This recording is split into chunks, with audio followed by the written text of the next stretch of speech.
At this Catholic elementary school in Phoenix, Arizona, 11 children contracted childhood leukemia, and 9 of those children died. And in Guilford, Connecticut, 5 brain tumors on a street with only 9 homes. 2 towns, 2 cancer clusters, 2 mysteries. The investigation into these 2 neighborhoods answered some questions, but raised many more.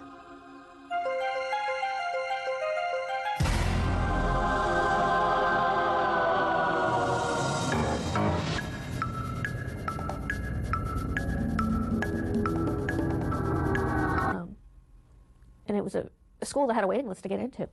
Half the school shut down now. People don't want to send their kids there anymore.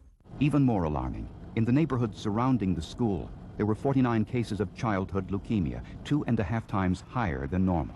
Ramona Barrett lived in Maryvale when her youngest daughter Jessica developed leukemia and died. I thought it was maybe something I did while I was pregnant, and I would just rack my brain to think, what happened? What did I do? And I couldn't think of anything that I had done different than with my other 2 children. And, you know, I still don't know, and I mean, it's always going to bother me the rest of my life. Sandy Matthews thinks back too and remembers her son, Josh, and the 2-year battle he waged against leukemia, but lost. To sit and hold my child after a radiation treatment when, you know, he's just dry heaving and throwing up, and you can feel his pain, and there's nothing you can do, you know, take that away. And that's what leukemia came to mean to us, is, you know, watching a loss of life from somebody that was so alive. The Arizona State Health Department was alarmed. Norm Peterson headed the investigation. You try to find something that these people have in common. You would like to know, for instance, if all of their parents worked in the same factory, or if all of their mothers had had x-rays while they had been pregnant. One of the first things investigators tried to discover, is this a true cancer cluster or a random occurrence? If the average rate of cancer in a city is 1 in every 10 households, for example, we assume that the distribution of those cancers will be more or less equal. But if it isn't, and the same number of cancer cases happen in a group or cluster, scientists try to figure out if it's because of chance or if there's a reason for the cluster. The rate of childhood leukemia in Maryvale was higher than it should have been, and the residents first suspected pollution. We know there's a problem. There are studies that show benzene does cause childhood leukemia. Benzene comes from gasoline. Here's the kids. Here's the area where children have been dying of leukemia. Here's the gas storage facility right here. Do you think it's just coincidence? The tank farm near the cluster site was suspected of leaking benzene into the atmosphere. Benzene has been linked to leukemia, but not to the type found in the Maryvale cancer cluster. Cancer is cancer, whether it's leukemia, whether it's cancer of the brain, cancer of the skin, cancer of the stomach, cancer of the lungs. Cancer is cancer. But researchers say that isn't entirely correct. There are many different kinds of cancer with many different causes. For cancer to develop, 2 things must happen. First, a cell becomes damaged in some way by an inherited defect, or by something like radiation, a virus, or a chemical. Then something has to activate the cell, like the chemicals in cigarette smoke or pollution. The result? Cells which multiply out of control, creating junk piles of abnormal cells called tumors. For reasons that we don't completely understand, childhood leukemias tend to cluster, and there have been many leukemia clusters in children described in the literature. But what causes a large number of leukemia cases to cluster in a small neighborhood such as Maryvale?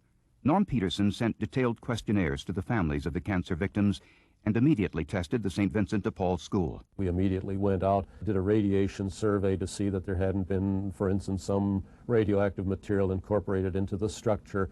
They also tested radiation levels in the schoolyard and surrounding neighborhoods to see if electric power lines or a substation might have been involved. Since much of Maryvale had been farmland back in... Your children are in a Catholic school. You know, you're a practicing Catholic, you think, wow, you know, well, if nothing else, you know, Bishop O'Brien will stand there and say, well, maybe we better do something. Everywhere we turned, we ran into the same stone wall. It was a rate of cancer more than twice what it should have been, and the residents wanted to know what the state medical detectives were doing about it. My children go to St. Vincent de Paul. It was focused there. Are my children safe to play there, to drink the water? How long is it going to take? I mean, we're scared, especially since we've been there. When state epidemiologists reviewed the test results of St. Vincent de Paul School, they learned some shocking information. The air quality, drinking water, levels of pesticides and radiation were all within state and federal safety levels. And they noticed something else. These levels were below those found in other schools and in other neighborhoods. The nearby wells, which had been contaminated, were closed years earlier and weren't used for... I wouldn't.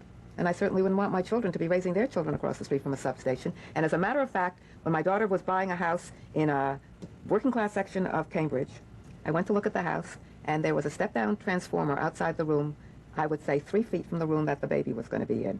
And I was absolutely opposed to her putting a kid in there. Dr. Reba Goodman is a cell biologist at Columbia University.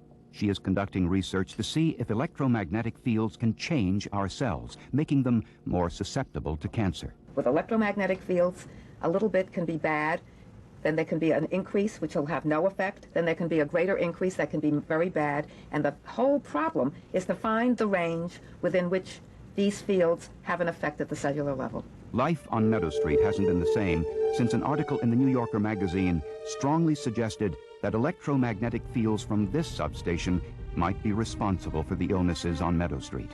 Jack Walston remembers Meadow Street. He grew up there, and when he married and started a family, he bought a house just down the street from his parents on Meadow Street. He blames the electric substation for the death of his entire family. His father died of a brain tumor at the age of 54. His sister died at the age of 54. And doctors removed a brain tumor from the front of Jack Walston's head. I was 35 years old when The residents of Meadow Street wanted answers about the high number of brain tumors on their small street, and they wanted the word from Town Hall if the electric substation might be the cause. They gathered at a public meeting, anxious to hear what health officials had to say, and what they heard they couldn't accept. Our conclusion is that there is no cancer cluster on Meadow Street in Guilford. Even though there were 5 brain tumors on a street with only 9 homes, they said since the tumors were different, they didn't qualify as a cancer cluster. 2 of them were benign, so-called tumors, and those were meningiomas that have many known risk factors or associations, and electric and magnetic fields is not one of them. But one of the brain tumor cases, the one discovered in Melissa Bullock, has been linked to electromagnetic fields. I defy any one of them to change places with those people on Meadow Street and bring their family there. And I'll guarantee you not one of them would do that. Researchers have found modestly higher rates of cancer, including leukemia and brain cancer, among workers who are exposed to electromagnetic fields in their jobs. One study found that welders have significantly higher rates of cancer because of their exposure to radiation. There's been some extremely good epidemiology done, and in fact, there's more epidemiological evidence for the relationship between cancer and magnetic fields today than there was when we accepted the relationship between asbestos and cancer back in 1949. But other studies have been inconclusive. One reason why this is a controversial area and why many scientists have refused to accept the epidemiological evidence is because there is no obvious biological mechanism whereby magnetic fields can cause cancer. There is some evidence to suggest that it's not the level of electromagnetic radiation one is exposed to, but the number of times an individual... And they are also getting some kind of EM field. These 2 things together could cause cancer, and this has been shown in animal studies. The residents of Meadow Street found themselves in a difficult situation. Local health officials never said magnetic fields didn't cause cancer. All they can say is it hasn't been proven. Our conclusions as a Department of Public Health were that we didn't see a cluster of cases that could be identified as from a common cause. But by the other same token, we couldn't say that they couldn't be related to electromagnetic fields or the electrical substation. It's my personal belief that when a biological mechanism is established, that there will be a very rapid conversion of the doubters of this effect. Right now, this is a controversial area. I think that in 5 years we'll know what this is all about. I'm very hopeful. But the scientists' opinions don't mean much to someone like Jack Walston, a man whose family and friends were ravaged by cancer. He already has his answer. In my opinion, I do believe the electromagnetic fields, low-level radiation, has a lot to do with it. There was a lot of illnesses on this particular street and the surrounding streets. And when there are 5 brain tumors on a street with only 9 homes, it's difficult for residents to accept that it's merely a coincidence. I felt as though there's too much that the average public doesn't know.